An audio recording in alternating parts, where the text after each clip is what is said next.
Hi guys, so nakakating na po ako sa gym ko. Ayan, ang Wolves Ground.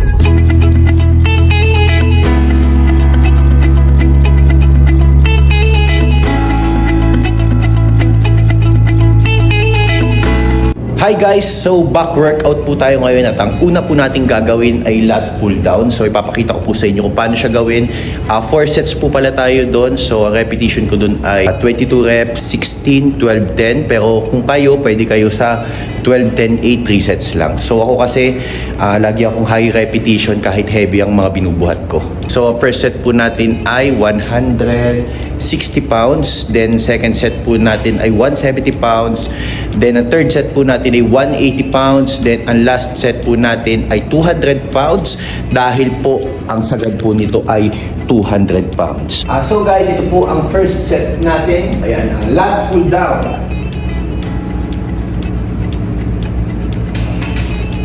Ah, 22. So guys, natapos na po tayo at 22 reps po yung ginawa natin. So next naman po natin ay 17 repetition.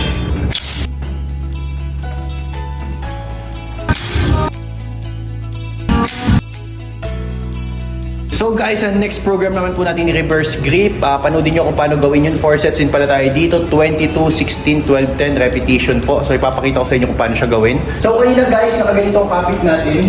Ayan. So ito naman, dito naman tayo. So ito ang second program natin. 1, 2, 22.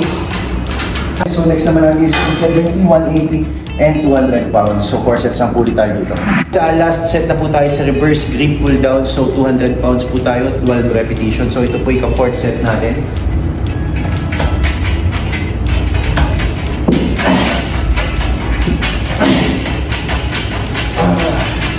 So guys, tapos na po tayo sa second program natin. Kami nakapagod. Guys, ang next naman po natin is seated cable row. So 4 sets din po tayo dito. At ang first set natin ay 22 repetition. So panoodin nyo ako guys kung paano gawin to.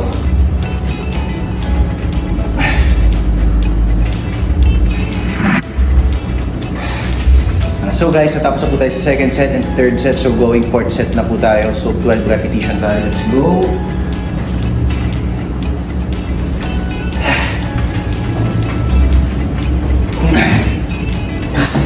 So guys, ginawa ko na 17 repetition kasi nabitin tayo.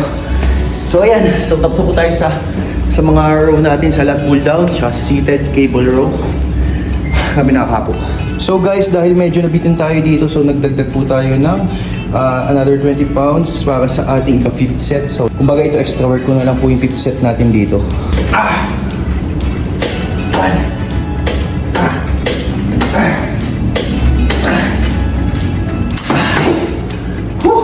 So guys, natapos tayo sa 5th set natin. So bonus set ko na lang yung ka-5th set.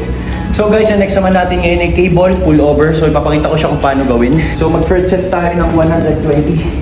Chest out kayo dito. 1, 2, 17.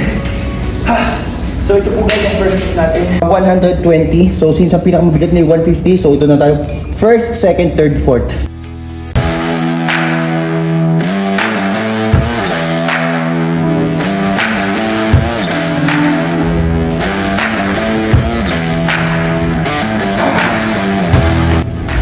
So guys, natapos na po tayo sa ating 4th set. Nakakapunta program na po pala tayo sa ating box.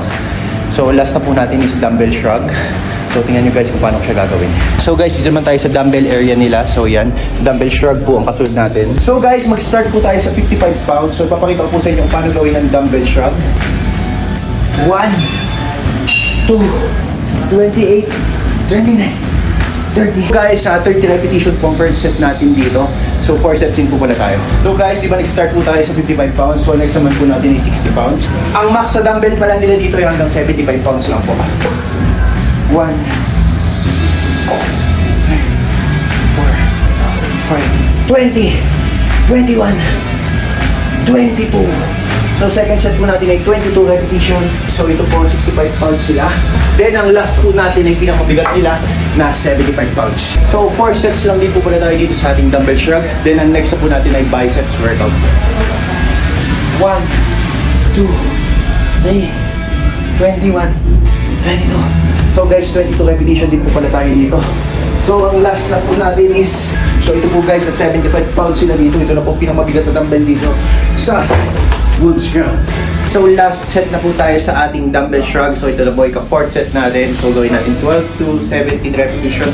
Pero sa mga nanonood po nito, pwede kayong 3 set lang po. Ang mga basic po is 12, 10, 8 repetition po. So, syempre, medyo nabibitin na po tayo sa mga workout natin. So, kaya, yan, medyo may pasobra po tayo. 1, 2, 3,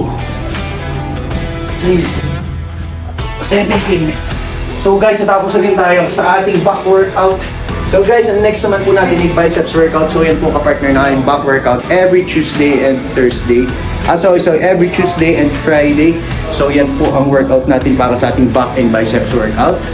So sa Monday and Thursday naman po, yun po ang ating chest and triceps workout. Wednesday and Saturday, yun po ang ating shoulder, delts, and leg workout. So guys, dito po tayo sa biceps workout natin. So first program po natin is single bicep curls. So yan, 12 repetition lang po tayo. So papakita ko sa inyo kung paano siya gawin. 1, 2, 2, 11, 12. So yan, nagsimula po tayo guys sa 20 pounds. So next naman po natin ay 25 pounds.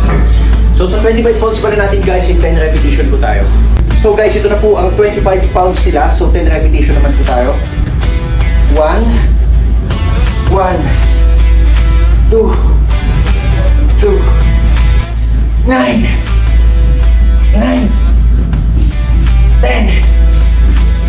10. Woo! So guys, natapos na po tayo sa 25 pounds. So third set naman po natin ay 35 pounds. 8 to 10 repetition din po tayo dyan. Then next naman po natin ay 35 pounds.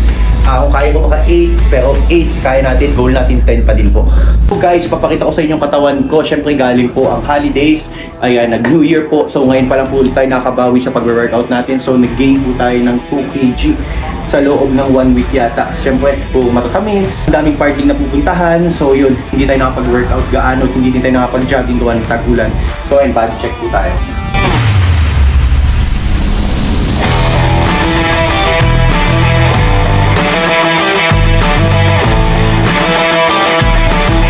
So guys, ito na po ang third set natin sa single bicep curl. 10 repetition po tayo. 35 pounds po ang gamit nating dumbbell. 1, 2, 9, 10. So guys, ang next naman natin ay 35 pounds. So ito na po yun. 8 to 10 repetition po ulit tayo dito. So ito na po yung 4th set natin sa bicep curl. 1, 2, 9, 10. So guys, ang next naman po natin ay hammer curl naman po. Pero ang gamit po natin ay dumbbell din po. So hindi ko na rin po tatapusin kasi lobat na din po yung code natin. Pero ipapakita ko po siya sa inyo kung paano gawin natin ito po ang first set natin. So ito po, second program natin para sa biceps workout natin. Hammer curl po. 1, 2, 3, 20 po. So guys, 4 sets din po pala tayo dun sa ating hammer curl katulad ng ating bicep curl. So ang next naman po natin yan ay reverse curl po na forearm po. So ito po siya, ipapakita ko siya kung paano gawin. Ganito po siya guys. So 4 sets din po pala tayo ito, hindi ko natatapusin yung video. At yun, lobat na po tayo. So yung 1, 2, 3. Ginagawa ko dito failure. Pero ang nakalagay dyan ay 20 pounds. Then dagdag ako ng 5 pounds. So natatapos ako ng 35 pounds sa ika-4th set ko.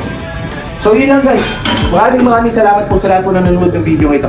Sana may natutunan kayo. At ito po ay basic back and biceps workout ko. Hindi po ako coach pero ito lang po yung aking alam. So guys, ngayon lang po tayo natapos mag-workout. So nag-abs workout pa po tayo. Ayan. So ngayon po, time check po, 1 PM na po. So may meeting naman po tayo ngayon kay engineer. So yun po, next nating pupuntahan at magbibis lang po ako. Tara guys!